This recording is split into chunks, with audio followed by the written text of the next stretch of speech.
So, I recently bought a copy of the Gorillaz Singles Collection, and it's pretty cool if you ask me. Anyways, this got me thinking, wouldn't it be cool if they released a sequel to the Singles Collection, including everything post-Plastic Beach? And, you know, since I had nothing else to do at work, I came up with a little something that I thought I'd share. So, just like the original, this box set would come with 8 7-inch singles, so that means 16 songs total. However, I decided I would need to come up with a set of rules to figure out what was eligible, considering Gorillaz really has blurred the lines lately as to what they consider a single with the release of Song Machine. Rule 1. If the song has been officially released as a single, it's eligible. Rule number 2. If the song has a music video, it's eligible. Rule number 3. Visualizers do not count as music videos. If they did, we'd have to include the entirety of the Now Now. Rule number 4. Anything from Song Machine isn't eligible. And rule number 5, ignore everything I said because I didn't really listen to the rules. So record 1 would include things that the first singles collection missed. Side number 1 will have Phoner to Arizona, because we need some representation from the fall, and that's the only song from that album to get a music video.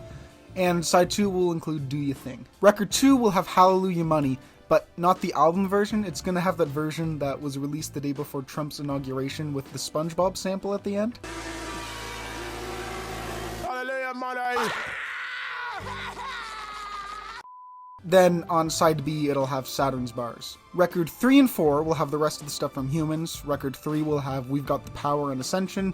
And Record 4 will have Andromeda and Strobe Light. Yeah, if you couldn't tell, this is where I sort of stopped caring about the rules. Record 5, my favorite from this fantasy collection, will have Garage Palace and Sleeping Powder on it. So, yeah, that's why it's the best. It's got Sleeping Powder. And, you know, Sleeping Powder is objectively the best song ever. Records 6 and 7 will have the Now Now stuff.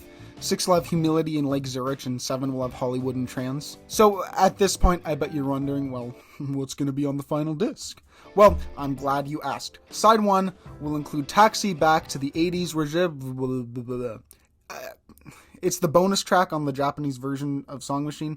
It's not a single, but it's a good song, and I thought it would be cool to add it into the collection. That only leaves 1 spot left, and I did a lot of thinking about what to put on the last side, and then it hit me.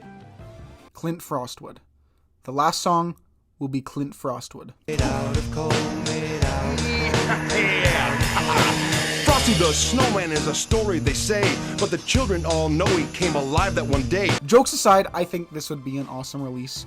Gorillaz have done a really good job at their latest box set, so I'm sure if they did something like this, they would really make it worth buying. But that's just the standard edition, and this being Gorillaz, there's gotta be a deluxe release. So here's what I'm thinking.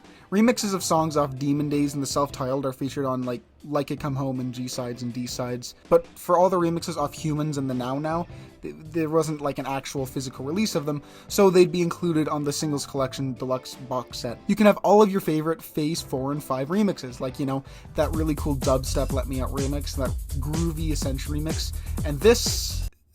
What? What is this?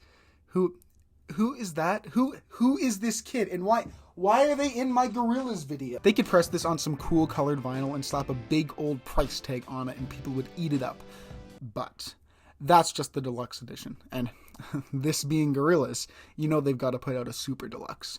So, I'd like to present to you the $6,000 Single Collection 2 Super Deluxe Box Set. This insane box set would include not just everything from the standard and deluxe sets, but would come with the entirety of Murdoch's Pirate Radio, pressed on 9 different picture discs. What's on these picture discs, you may ask? Well, I'm glad you did. Each disc includes an exclusive, high-detail picture of Murdoch's massive green cock.